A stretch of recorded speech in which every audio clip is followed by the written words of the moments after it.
Welcome to another Pantheon Rise of the Fallen Developer series. I'm Dan. Rob there is operating the camera. He's joining us as well. And on the air today, we have Vu, senior artist, and the director of communications for Pantheon Rise of the Fallen, Ben.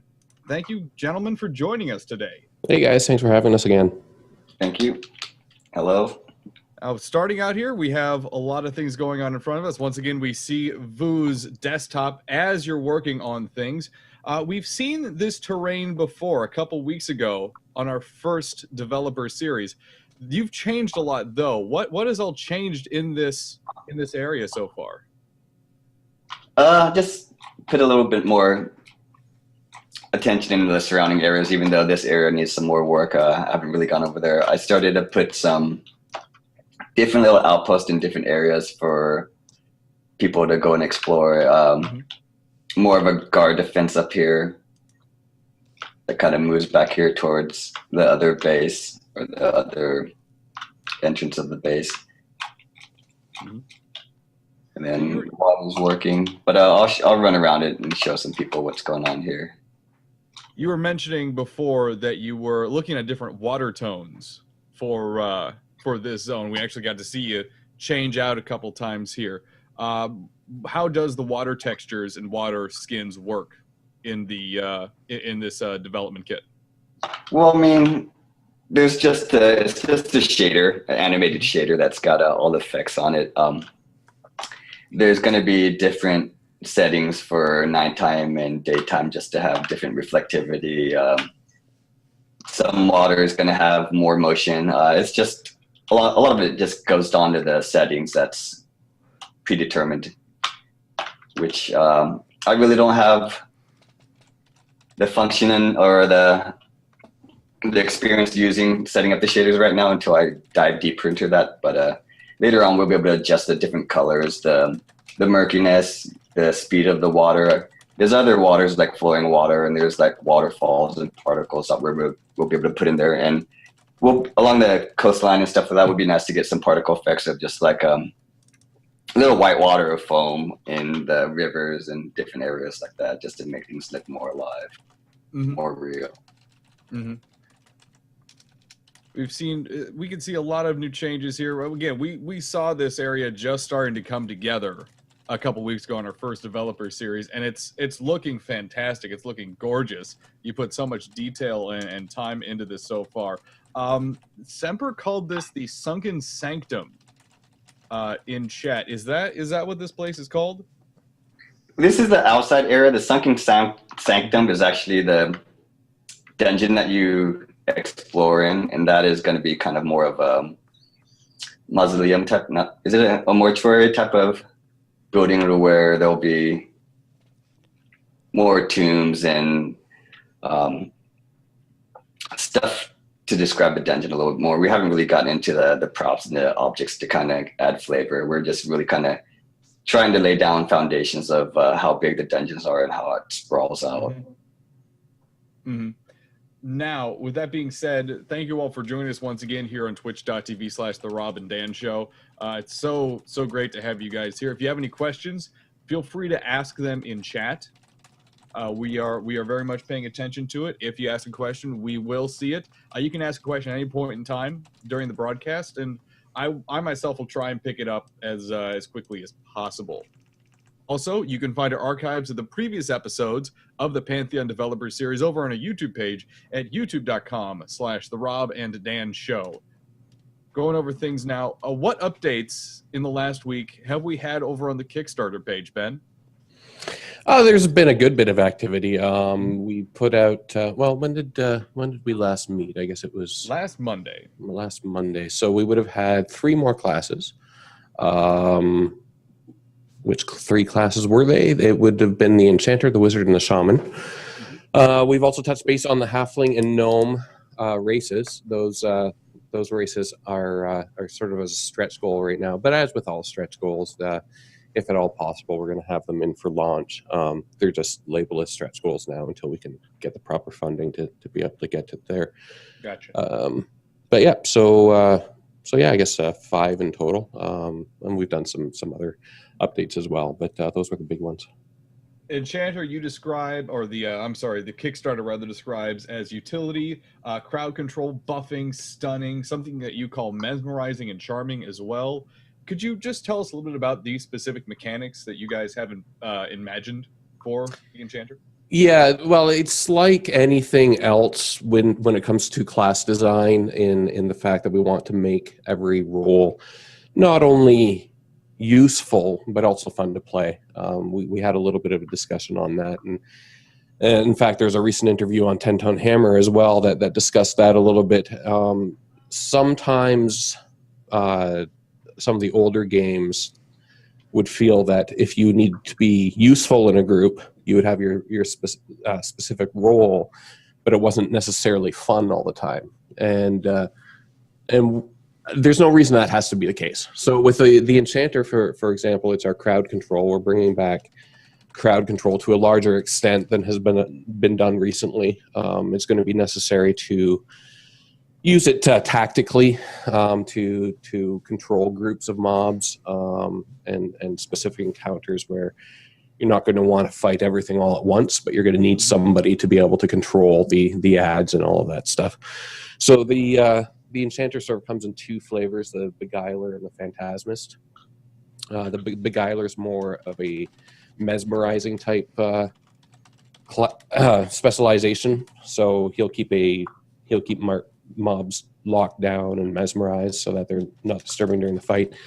The Phantasmist is really kind of cool because they specialize more in charming, and they can actually control groups of mobs as well instead of just single mobs at once. So you can have your own little army if you're playing an Enchanter. So you can mind control people. You can grab them and say, "No, you're doing what I tell you now." Yeah, exactly. Yeah. That's a unique. You don't really see that mechanic going on much in MMOs, but it's going to be interesting to see that. I hate to backtrack slightly, but you said 10-Ton Hammer recently did a piece talking about that. Is that their January 28th interview with Brad McQuaid? No, this one actually went up yesterday. Yesterday. It was an interview with myself, actually. We do have a... Oh, sorry. Oh, that's okay. No, it was just it was an interview on the niche gaming, and basically how we intend to target that niche and why we feel it's a viable plan to make a game for a targeted audience like this. There we go. All right, I just found the link to that. I see that now. This is a very in-depth piece. You go through a lot of questions here. Yeah, it was a fun interview, to be honest, because we really got to explain why we're making the game for the kind of people that we want to make the game for, and exactly how we intend on doing that. So it was definitely a fun interview. We went ahead and linked that interview, that article in the chat. Go ahead, Rob. We have a question in chat from Jim Bellini. It's what are some of the challenges that you encounter when designing a new zone? When designing a new zone, challenges, I don't know about challenges. It's just pretty much you want to create something that people want to go to. Maybe if anything, there's going to be just challenges, huh? I don't think there's too many challenges right nowadays. I mean, a lot of things are covered. It's just getting the design and just getting a good zone to get into play. But you always want to make sure that the zones run good and they look efficient, they look good, run efficiently, and play fun, pretty much. But that's a team effort. It doesn't really come down to me. There's always interactions between me and the designer and the art director and the programmers, and seeing what can be achieved. In chat, but yeah, also one of the challenges that someone suggests in chat, Azams in chat says, how do you avoid things like dead spots? Dead spots as in where people constantly die? I'm thinking it might be more like a dead spot of, like, here's an area that doesn't really have a whole lot going on in it, so it's not as interesting as other spots of the zone. A content-wise dead spot where, yeah, things just seem dead. Things just aren't happening. Well, we pretty much just try to design something in there. We'll try and write a story and put some features in there to make it interesting and have people give the players a reason to go there, either with some interesting art or mobs or even loot that people will want. You just got to entice people to go there. Mm-hmm. Mm-hmm. This area is looking really cool, by the way, Vu. Oh Thanks. yeah, oh yeah. This looks like it's really coming together well. And I remember when we were doing the first episode of this, and it was just starting to come together. This is it's looking great. Van had a really long question in chat. Rob, could you go over that and Okay. kind of condense it while I ask another question? Okay, yeah, go ahead. Okay.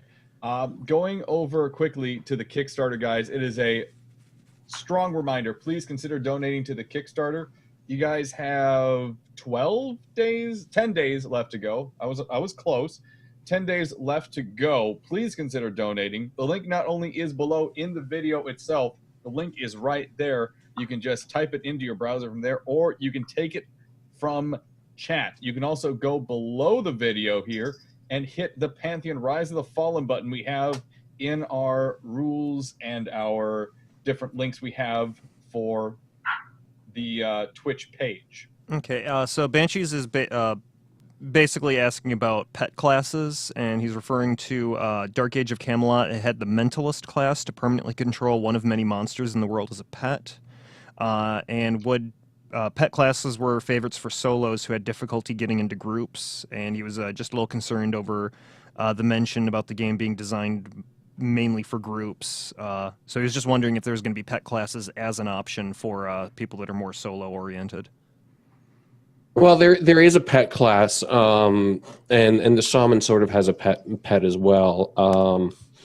But in reality, we want to keep we want to maintain our goal of making it a group focused game. Now, as we've said in the past, that doesn't mean that you're going to constantly have to be grouping. But the vast majority of the content is going to be group oriented. But if you're clever enough and you're skilled enough, you should be able to find some areas where you'll be able to solo. I mean, there's definitely going to be options so that you don't have to sit around LFG all the time and just waiting for a group to pick you up.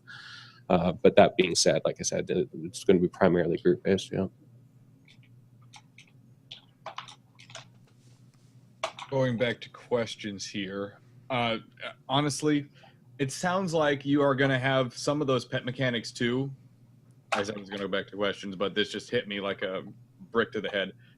It sounds like some of the enchanter abilities, you were talking about that earlier, the ability to control mobs and stuff like that is going to be similar to what Ban was asking about, where you can grab these groups of mobs, say, no, you're mine at least for a few moments here. You're going to do my bidding. It sounds like that's going to kind of feed into a pet class of sorts, even if it's not consistent pets.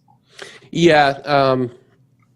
Yeah. See, when I think of pet classes, I think of classes that have inherent pets. But yeah, I mean, I guess you could sort of classify charmed mobs as pets, Kind of but temporary.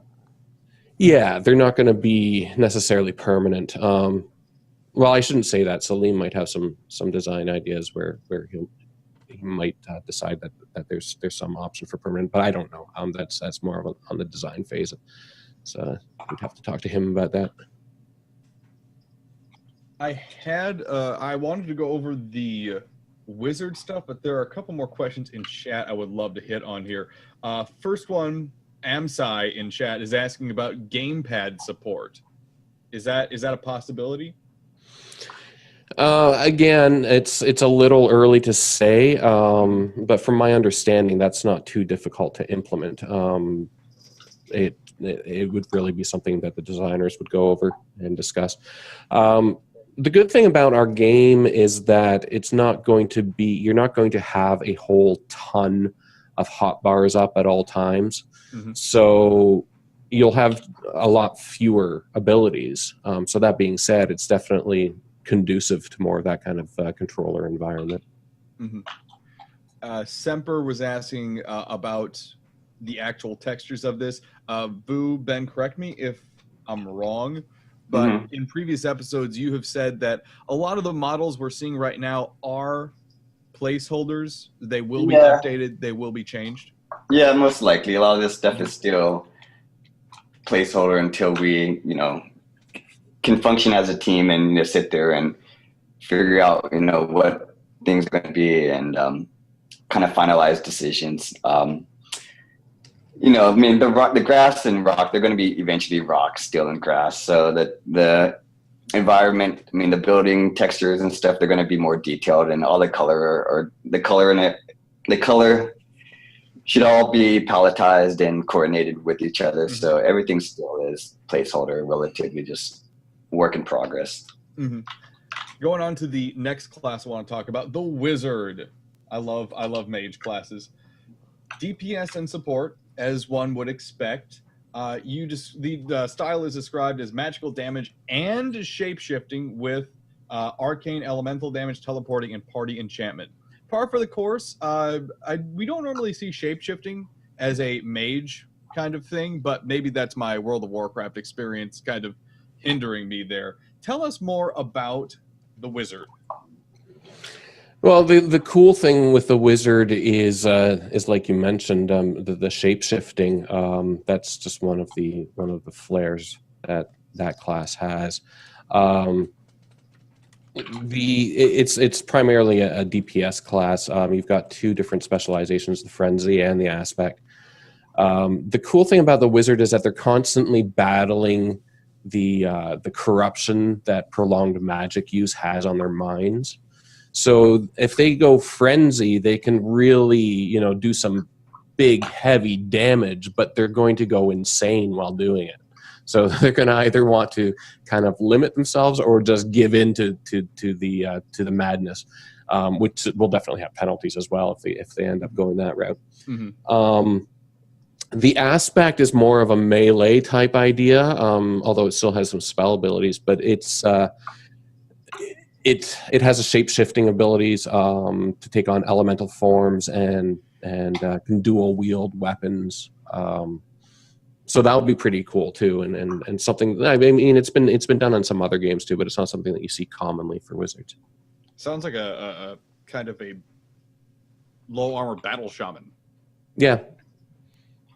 Now, one thing that pinged to me about the Frenzy mages, it sounds very Warhammer-esque, where you have order and chaos, and magic is the expression of both of those in their worst and best forms. So you have this balance going on of trying to be, in control of your magic or trying to obliterate things, and it always seems to go towards obliteration and chaos and that kind of corruption. Did that have any impact or effect on how you guys designed the Wizard? Well, I can't really speak for how the design came about. I wasn't involved in that meeting. But what I do know is that early on, it was always sort of intended to have the undertones of the magic within Terminus sort of have its own kind of story going on. For instance, we've talked a little bit about the traveling in Pantheon, where there will be options for fast travel, but it's going to be perilous. So you'd end up going to these locations where you could teleport to and from, but it's going to be incredibly dangerous. And using those portals will have its own effects as well. And these portals are also guarded more per se by wizards who have been using this magic and been around this magic, and then they've gone mad. So if you even want to get to one of the portal, you're going to have to, watch out for these wizards and all of that stuff. So that's going to be kind of cool. And that's kind of the idea of how the magic in the world has sort of corrupted the minds of the people that are in close contact with it. So that sort of carried over into the wizard design as well. In fact, I believe Salim was saying that that was one of the main things, was having these mad wizards who are able to teleport, but have been using the magic so long that they've gone insane and will just kill anything that comes around them. So anyway, I'm sure that was part of the design of the wizard when it came about. Alrighty, a couple questions there in chat now.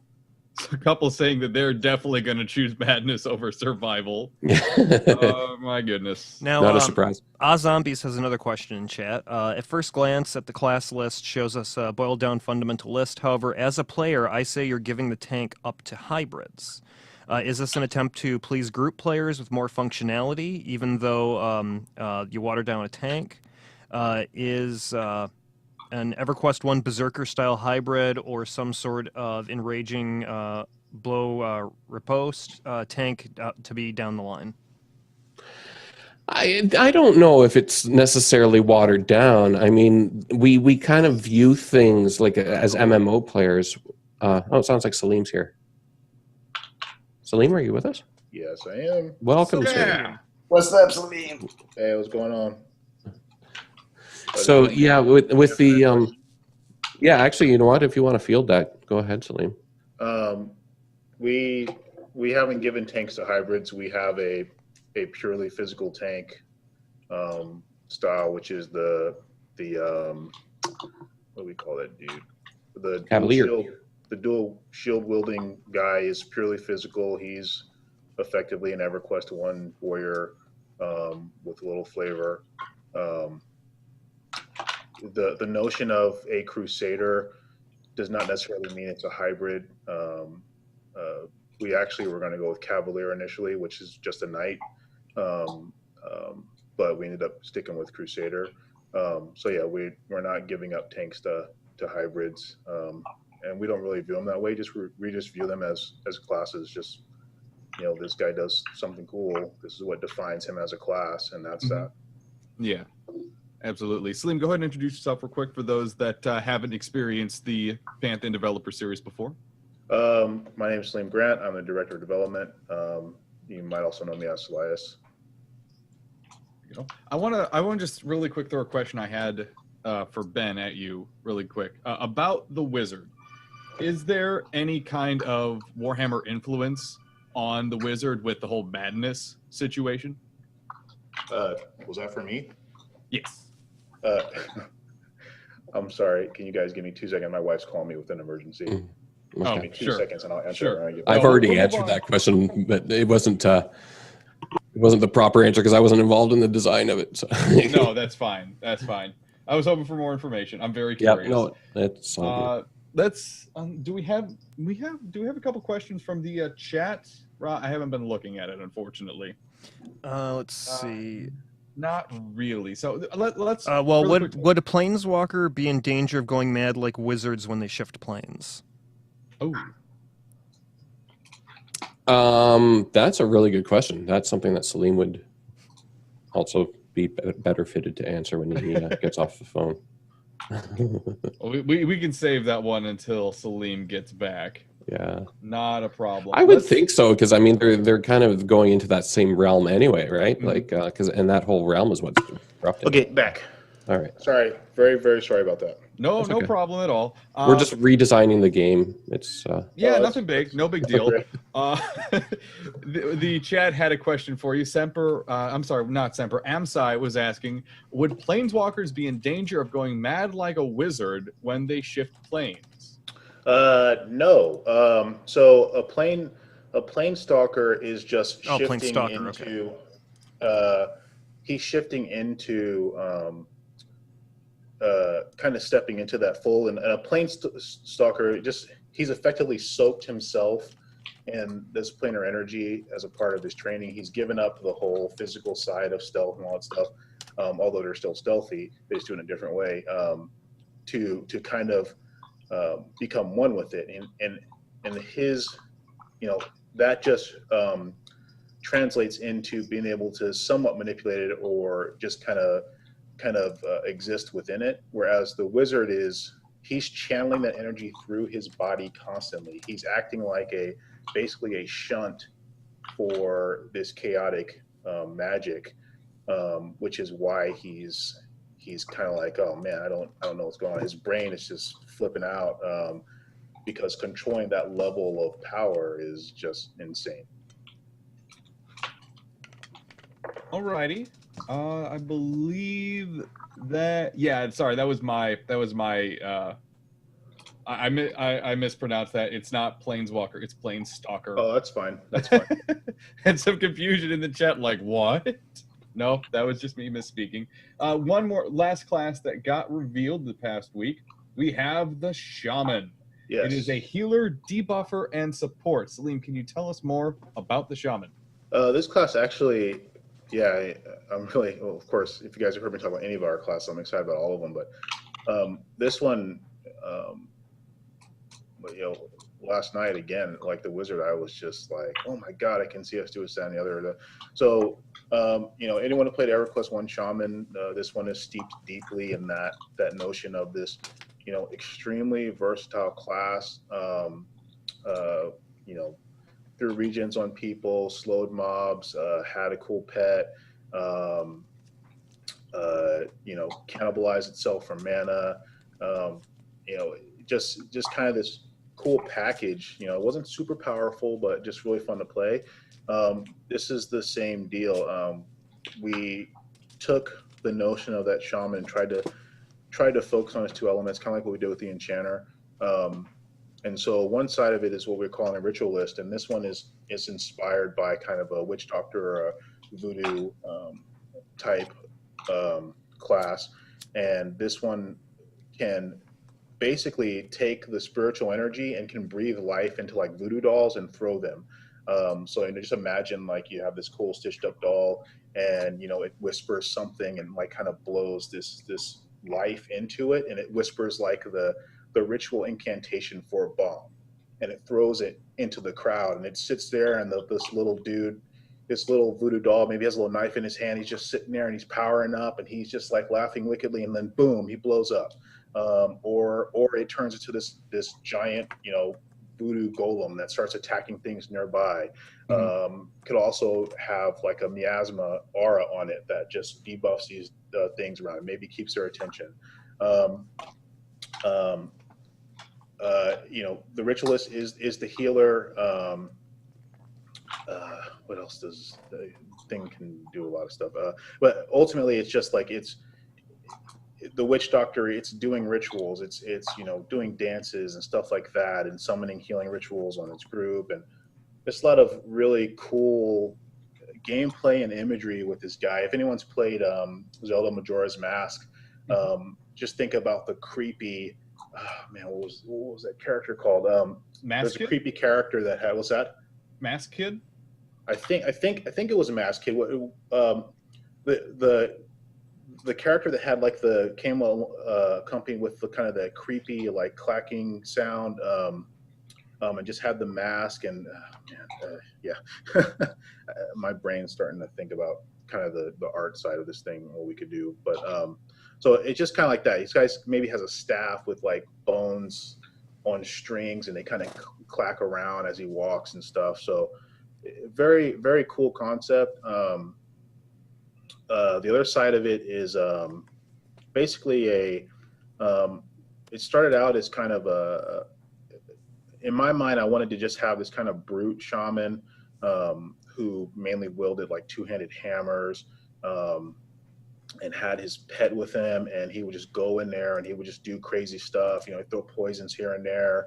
But he's a very offensive type buffer, which was another great thing about the EverQuest Shaman, things like Avatar, Focus of Spirit. So, you know, our lead programmer, when we were talking about it, he's like, hey, maybe they can, you know, kind of collect spirit energy and things like that. And that kind of spun off into, you know, the pet can create openings for the shaman to take advantage of melee-wise. But the pet, when it's fighting, it's made out of spirit energy, and it kind of absorbs spirit energy. And whenever something dies around it, you know, it basically absorbs a large chunk of spirit energy. And that spirit energy, the link between the pet and the shaman allows their base abilities to unlock more things on them. So if I just had Hammer Strike, and I'm using it, you know, it's a cool ability. It does Hammer Strike, but you know, if I get to like, you know, spirit energy level 50, or I get 50 spirit energy, now I unlock, you know, group wide haste or something like that when I use Hammer Strike. So it kind of a cool synergy. if anyone's played EverQuest 2, the Beast Lord from EverQuest 2, which I designed, it kind of has that feel to it. Definitely a lot of potential there, but it's just two sides of the EQ1 Shaman, and I really dig it. I think it's going to be a pretty sweet class. Remember, guys, please consider going to the link below the video or the Kickstarter short link in the video itself. Please consider donating to this Kickstarter. There's a ton of backer options left for you, although not quite as much as there were a few days ago. You have everything from the $425 option, the Reborn's Pledge, to the $250 options, which gives you a lot of things. So do keep that in mind. We also had something come out, and Ben mentioned this before, that there are these stretch races that were announced, the Halfling and the Gnome. Can you tell us any more about those? Man, you guys always ask questions that Tony can answer. Yeah, the race stuff is more lore oriented. Okay. I mean, definitely stuff like, will there be racials and stuff like that? We'll definitely have that stuff, and we're going to try to make sure that they're different, useful, without being game breaking. You know, basically make the perfect ones. But as far as like, you know, the inner workings and stuff like that, that's all Tony's stuff. He and I interact on that stuff, but I let him just run with it and try to play with whatever he comes up with. See, I'm just looking at the screen here now, and this is an example of a challenging game because I'm noticing no fences on that bridge. There is no safety bar.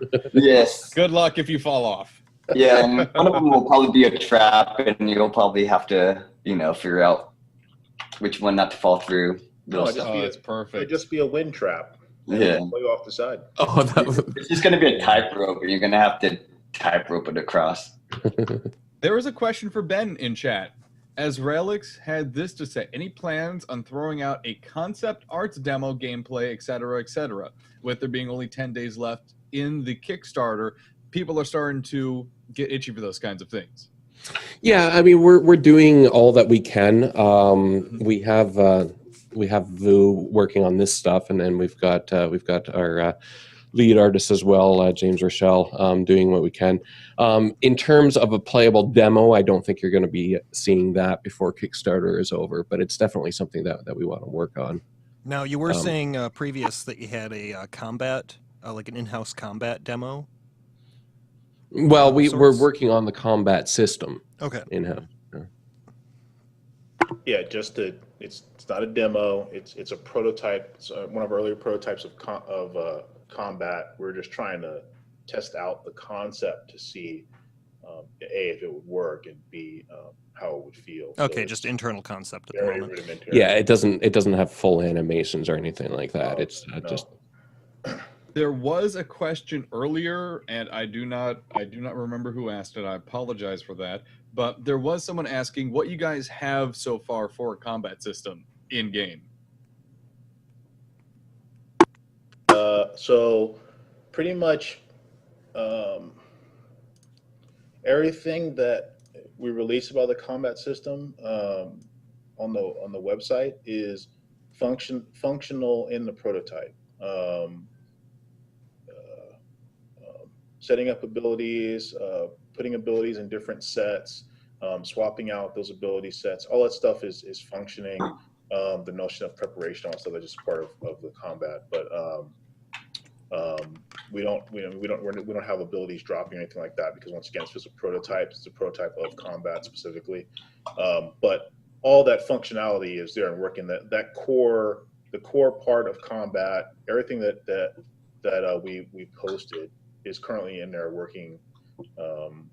Really, at this point, it's at a stage where I could go in and start working on abilities and figuring out the nitty gritty of how things will grow, what different passes would be on there.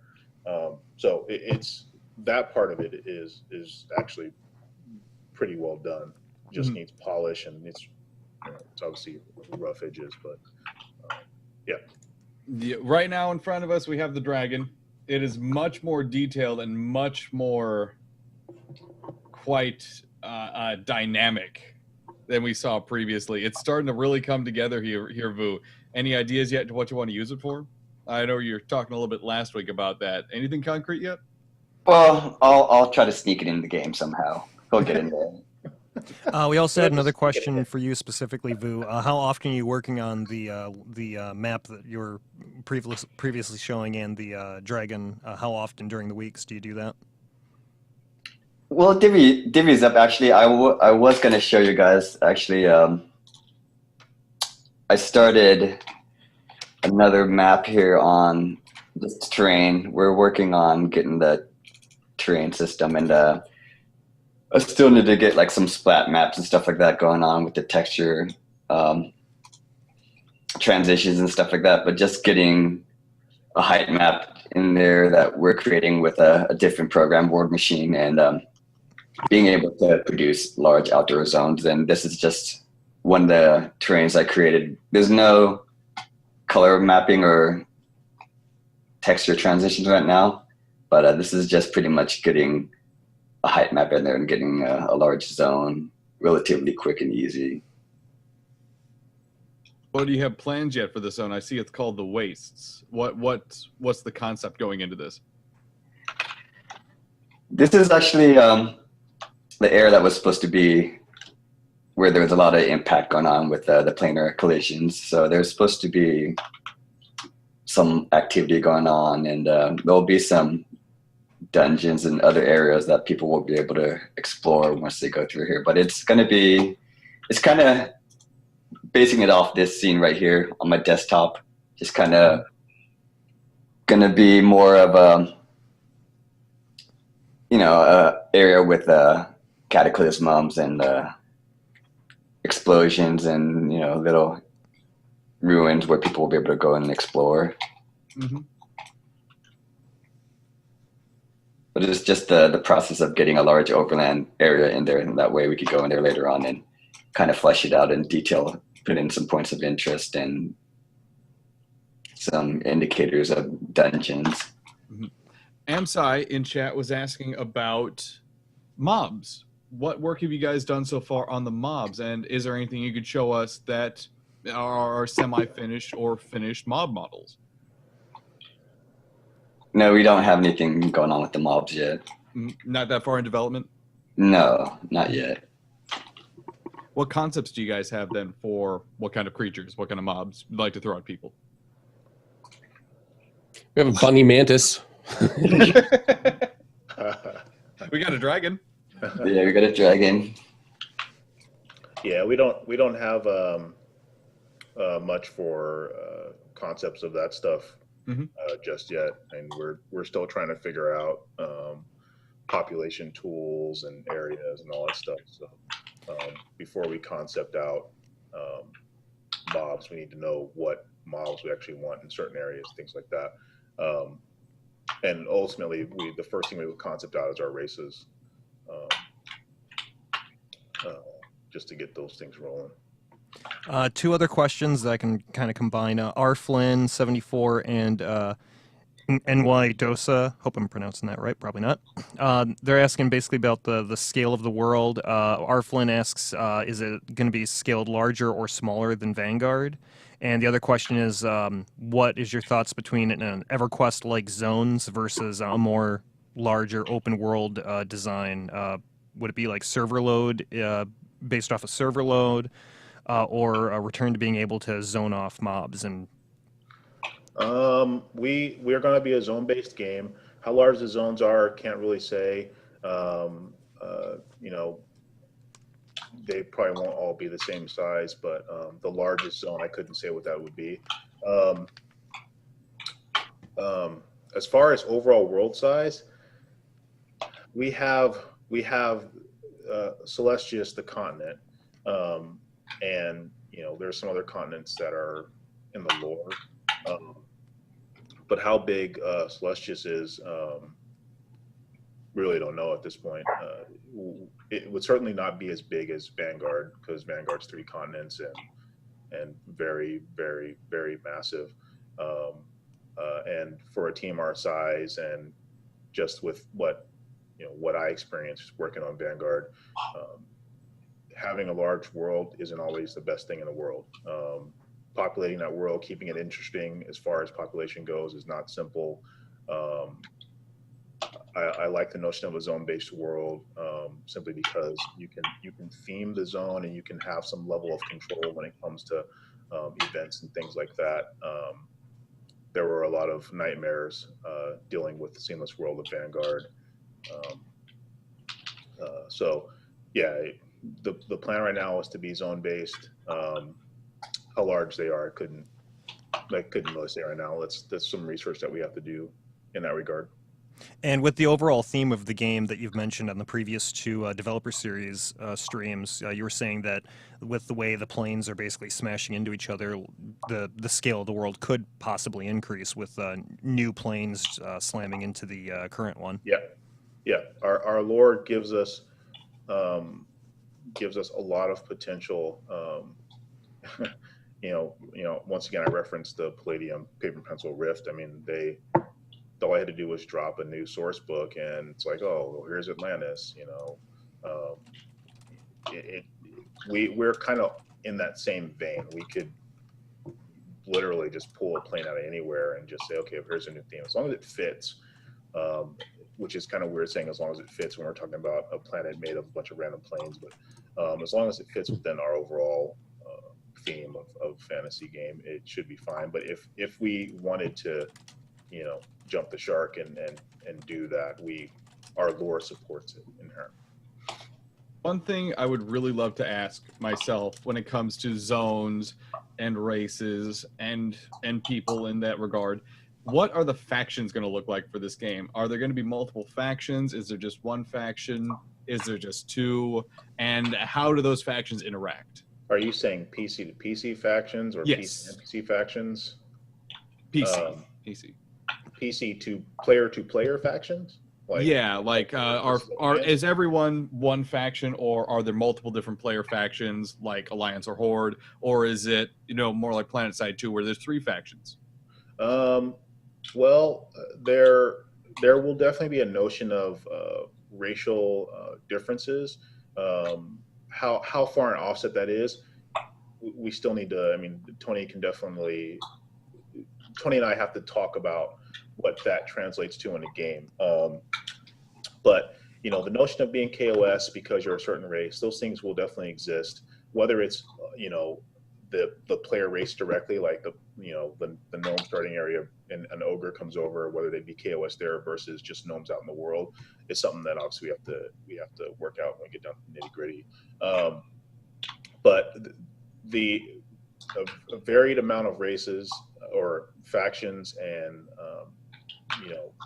how they interact with you is based off of your base race plus whatever modifiers that whole faction system, something like that, will exist and will be a big part of the gameplay experience, which any EverQuest player dug that factions were significant, because even if you're not a grindy type or whatever, the Ixar that was amiable in every city, that guy's awesome. That guy can walk tall through every city and be like, yep, I am an Ixar and all these guys love me. So yeah, there will definitely be stuff like that in the game. Mm-hmm. Zoms is adding on to my question there and asking if this is going to be an RVR game. No. Yeah, we don't have, our game isn't set up that way. Okay. Alrighty. Unless you're asking for like massive groups fighting massive groups in a particular zone, that could happen. But as far as the realms or the sides being separated, that's not what would occur. I know when I hear RVR, I think Warhammer Online or Dark Age of Camelot. RVR. Yeah. DAOC is the first thing that pops in my head for sure. Oh yeah. Fun times. Righty. Now you were saying that things would happen based on your race and then some modifiers. Would modifiers like that be possibly in-game, like NPC guilds or player guilds that you have allegiance to one guild and that alters how things happen with your character throughout the game? and once again, are you talking about how your reaction, the NPC's reaction to you because of what guild you are in, what PC guild you're in? Is that what you're asking? Well, not necessarily like a player-controlled guild, but more like a NPC-controlled, like you made an allegiance with like this NPC faction. And Oh yeah, yeah. I mean that's inherent. I mean that's inherently how the faction system would work, right? Okay. It's checks and balances. If you raise this, this goes down. In order to form an allegiance with this guy, you had to prove yourself by gaining a bunch of favor. In the process of gaining that favor, you have pissed off a bunch of other people that don't like him. So yeah, it would work that way. Okay. DT Morlock is asking for clarification on shaman styles. Did you say it was going to be similar or very similar to something called Beast Lord? The Spirit Warden's interaction with his pet is some people will reference that is similar to how the Beast Lord worked in EQ2. Okay. Which is a class that I designed, so it kind of has a place in my heart. It rings true throughout other titles you've worked with. Yeah. R. Flynn is asking if we can get Tony on here some night. Guys, just so you know, these guys are kind enough to take an hour or so out of their evenings every week and talk to us. There's no guarantees we can get anyone on here. Let's see if we can get him on here now. Oh dear. Ask and you shall receive, I guess. We'll see if he's available. Well, that's very kind. No rush, guys. Again, these folks are kind enough to join us. So if we can only get certain people, that's how the ball bounces. They're kind enough just to take the time out from developing the game. Let's see. There were a couple questions. Actually, if we're going to see if Tony's available, I will hold on. Here's a question from Foxwood EQ. We've seen many games struggle with dealing with hardcore players, releasing a lot of new content very fast to keep them interested, which usually alienates more casual players that can't keep up. What do you have in the works for something like that, or brainstorming for things like that? Yeah, this is actually kind of a tough question.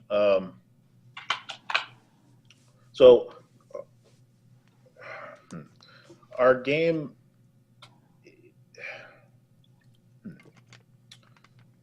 I can take a stab at it if you want, Celine. I mean, I got it, but it's just like verbalizing it. Yeah, no. The MMO player has definitely changed since the days of EverQuest. I mean, rushing to max level, just to be the first to say they did this, that, and the other. That is something that we cannot stop. I'm not going to advocate putting in systems that try to hinder someone's progress, because that cascades down. It just keeps the alienation there, right? If someone wants to be an achiever, they're going to be an achiever. That's just their personality. We're not building our game to necessarily support achievers specifically. We're just building a game where we want people to have fun, and we want whatever a casual person can pull out of our game that's fun. We want to make sure that we support that as much as we can without changing the identity of our game. So there will definitely be cases where this guy rushed to the end, or this group of people rushed to the end, and they're beating their head against a wall. Will that force us to put out content super fast and make this gap larger? I want to say no. I mean, we have to depend. It depends on the situation. The way that we're doing leveling with the more horizontal stuff should certainly mitigate that to a point. But yeah, I mean, it's kind of we have to get in there and see. Once we start actually implementing some of these things, and going through it, looking at the theory and seeing how it actually works in the real world, we'll have to consider things like this and try to resolve them if we see that there is a problem. It's kind of a philosophical question too, really. Like what is end game to you? Is it reaching a maximum level? Because you know, and with this horizontal progression, you know, maybe that's not exactly what it used to be in other games, you know. Yeah. Or is it discovering everything in the world? I mean, I don't see any way of rushing through that. I don't see how that's even possible. But yeah. So I mean, it really depends on what you mean. Ben hits the nail on the head, right? And that's what I'm saying. Like whatever experience you bring out of it, and I mean, people will listen to me; they'll hear me say that a lot. It's just how I view, you know, playing games. It's just an experience to me. I don't say that this game is worse than this game necessarily. It's just this was a different experience for me. And when it comes to playing playing a Pantheon or DAOC or whatever you're playing, your memories are kind of wrapped around, you know, they come from the experiences you had. So if you were a casual EQ player and you never got to max level, but when you talk about EQ, you get really excited about it. You didn't have to get to the end game. You didn't care about the fact that there was this large gap between you and this other guy. You just cared about your sphere of influence, like where you had fun, and hopefully we can reproduce that, right? We want people to just have fun on multiple levels. There will always be that community that tries to min-max a title. Oh yeah, of course. Whether you design it to or not. Absolutely. And some of our systems definitely they will min-maxers will enjoy them.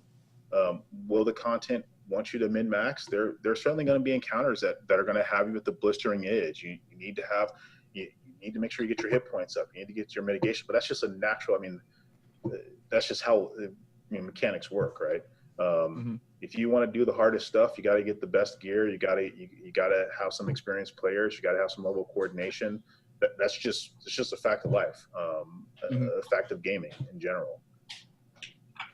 Really quickly here, one last question from chat before we go to a few quick questions and finish the night up with. Zoms is asking, what is incentivizing the casual players at a certain point, specifically regarding to universal drops and player submitted items? Like what is the more casual player incentive which will keep drawing them in? The word casual is really scary. It's one of those dirty words in game development. It's not really dirty. It's just that it's what defines a casual player. It depends on what you define as a casual player. What is a casual player to you? We have been very upfront with the type of game we're making. We are making a game where you will have to invest a chunk of time in order to advance or accomplish things. Whatever that time, the amount of time is, we still have to figure that out. What is the average game session for us? And out of that game session, what's considered casual, what's considered hardcore. As far as incentivizing the casual gamer, I mean, I'm not even sure I understand what that means. Are you asking what are we putting in specifically for the casual gamer to get because they're casual? I couldn't answer that. I haven't sat down and said, hey, we need to put in a system that is specifically targeting the casual player, because I don't know. Does casual mean the solo player? Does casual, what does that mean? Well, the question was specifically in terms of itemization. Well, we'll definitely have. If the question is, are you gonna have to camp for items? You're going to have to camp for items. In some case, there's going to be rare drops. There's going to be, a certain mob that spawns and he has an item. He may not drop it all the time. You will definitely have to do that type of stuff, or you can do that type of stuff. But there's also going to be a notion of global drops. You could kill an orc pawn and he could drop this super awesome thing. Rarely. So if you're out and about and you're just hunting or whatever, and you're not going into dungeons, you're just XPing, you still have this chance of effectively winning the lottery. Your odds will be better than winning the lottery, of course. But so in regards to are you not going to be able to get drops because you're a casual guy and you can't camp for 8 hours? Yes, you'll be able to get drops, and and since most things are tradable, if you can't get the drop, then you might be able to just buy from another player. Which is the beauty of having a player-driven economy where most items you can just sell to someone else. And that's not even counting the possibility of a crafting system or even an involved crafting system Yes, where yes. certain items could be made that way. Well, again, with the time Correct. investment as well. Yep, that is another great point. Excuse me. So hopefully that answered the question. I don't want to leave a question completely unanswered. Hopefully that answered it. And again, that would also probably go with the balance thing, because I've seen some games where the crafting system is kind of just, it's kind of just there. A lot of drops tend to be a lot better than the crafting items. Even just some of the regular world drops of uniques or rares. And Yeah. We had when I put the crafting stuff in Vanguard, it was I mean, that system sucked like at least 10 years of my life away. And it was really involved, and people can make a lot of stuff. But of course, quantity doesn't really mean much, because game mechanics dictate what's important.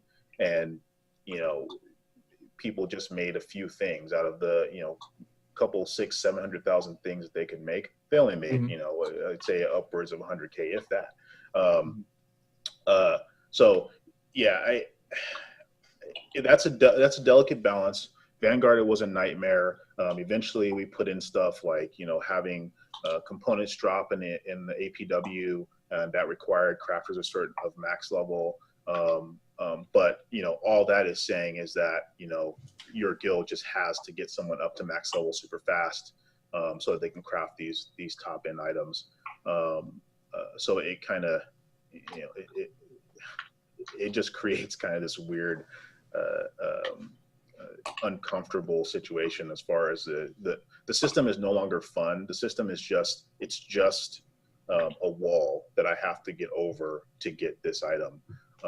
So it just requires a level of thought, and there's certainly a lot of philosophical angles to that type of stuff. Mm-hmm. Mm-hmm. Sorry about the drop there, guys. There was one other question that a couple people have been asking about in the chat, and this will be our last question for the night as we are approaching 8 p.m. EST. A couple people have been asking what happens if the Kickstarter isn't able to go through, if you guys aren't quite able to make your goal. I know you touched on this briefly. If you guys can't say anything more right now, that's fine. But a couple people were wanting to ask, what are the plans to move forward after that? Because you guys have mentioned there are a lot of plans in place to make sure this game happens. Yeah, we've. Oh, go ahead, Ben. Sorry. It's okay. We've got several plans. Like we've always been upfront about it as well. If we can't get the money through Kickstarter, we'll look into other means as well. We still want to remain crowdfunded if at all possible, just because it leaves the power in the player's hands. We've recently set up a website which works as kind of a social hub. And we've got today, in fact, we actually got a few people in there starting to test it out and give feedback. So that's going to be ready after the Kickstarter as well. So that will be additional funding as well. Whether the Kickstarter fails or succeeds, that's still going to be in place. A lot of the pledge rewards and tiers will be available on the site there as well. We have some ideas as to what we can do for some extra special stuff, like some subscriptions, which will allow you to be directly involved with the development team. Some cool stuff in there. Yes, we've got a coffee with Brad. Have a coffee with Brad. You're buying. No, but but there's a few ideas there. We're getting some feedback from the early testers. And we're making some adjustments and whatnot. We'll have a better statement as to what's all going to be included in the next week or two. But it'll definitely be ready after long. To add to that, just to reiterate that, like Ben said, crowdfunding was one part of the option. Obviously, 800K wasn't enough. We are very serious about making this game and getting the money we need. I mean, if it doesn't happen, we can honestly look back and say, well, it wasn't like we didn't try. So we're definitely got a lot of stuff going on, the stuff that Ben mentioned, on top of some other stuff that Brad is looking into. So we're not dead.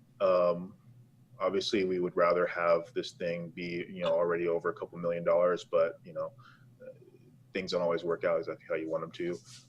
But the one thing that we want to ride with this is that we have momentum. I mean, people obviously like the ideas we've put forth. Every time we've talked publicly, people seem positive about this concept. So we've got some momentum. We're going to try to ride this momentum until, like he said, we've got a website. If things don't get funded here, then people will be able to just take their pledges and go over there, and we can run it on that side. So yeah, hopefully things end up turning out for the better due to all the hype and stuff that we've gotten out of this. Once we rebuild the website and the other ways we're going to get funding. Have you guys looked at any other crowdfunding websites such as GoFundMe? We've talked about Indiegogo. I haven't heard of that one you just mentioned. Also, there's another one called Gust that I was talking to Brad and Ben about, where you can basically fund a company versus a project, I think. So yeah, we've talked about other stuff. Whether we go down those avenues is just another thing on the table to consider. Yeah, we're not giving up. It's a short story. Well, there's lots of avenues. Ben tried to make me give up. Ben told me to quit. I did. No, I didn't. What are you talking about? That's just because he wants to do all the design stuff. Yeah. I'm switching over to designer. Thought you wanted to do art. Oh, I'll do that too. I don't care. I'll do it all. Wow, Yeah, sure. sweet. Awesome. Can I still collect the paycheck? Sweet.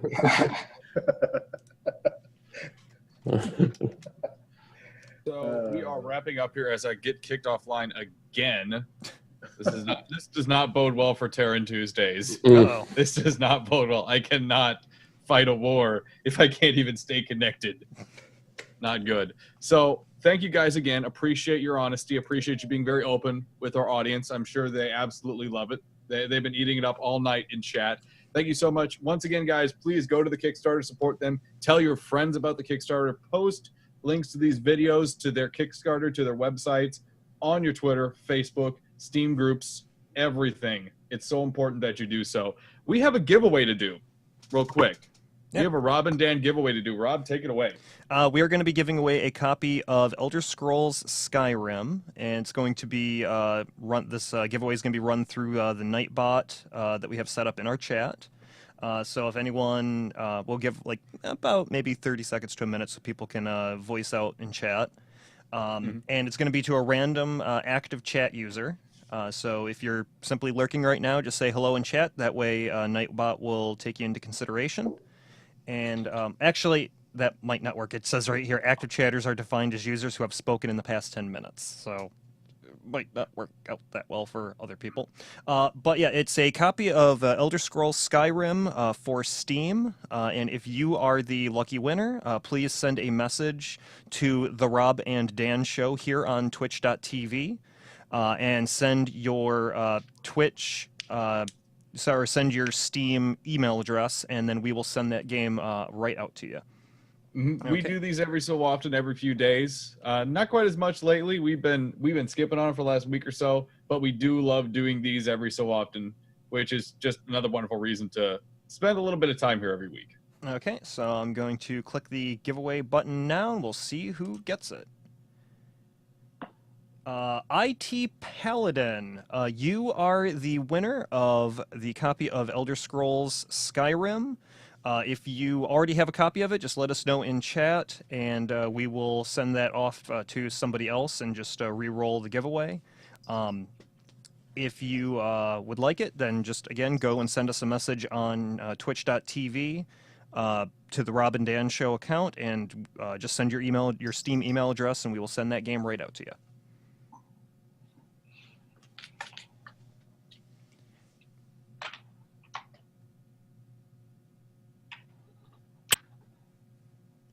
And just like to let everyone, just remind everyone that we are going to be taking a quick break here in a couple of minutes, and then we are going to be playing or doing our Terran Tuesday for this week, which is PlanetSide 2. Vu, you actually said before we started broadcasting that you worked on PlanetSide 2.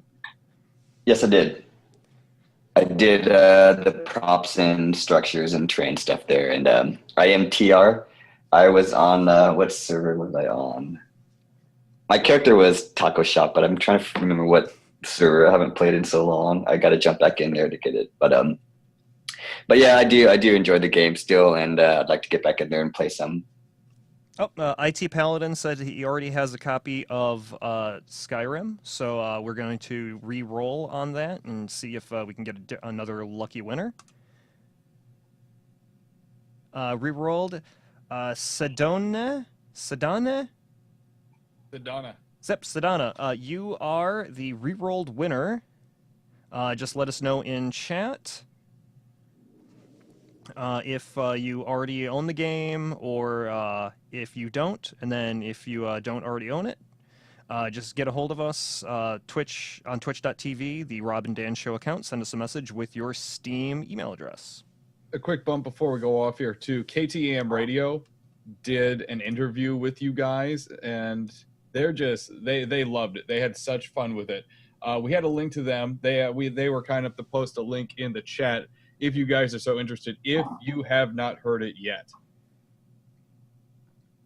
Bam, we got that message. There we go. That's all we have for the Pantheon Developer Series this week. Thank you guys for joining us. Vu, Ben, thank you both for joining us here right on time. Thanks for having us. Not quite so much on time, but appreciate you taking the time anyhow. Thanks for having us, guys. It's been a ton of fun as always. We will hopefully see you next week for another Pantheon Developer Series. Thank you all for joining us as well. We're going to go to a short break here. We're going to leave the stream live. Stick around for Terran Tuesdays, where Rob, Ben, or also known as Bob the Ninja Goldfish, not Pantheon Ben, but other Ben, and Rob and I hop into the world of PlanetSide 2 and kick ass as Terran. We'll be right back right here on twitch.tv/The Rob and Dan Show.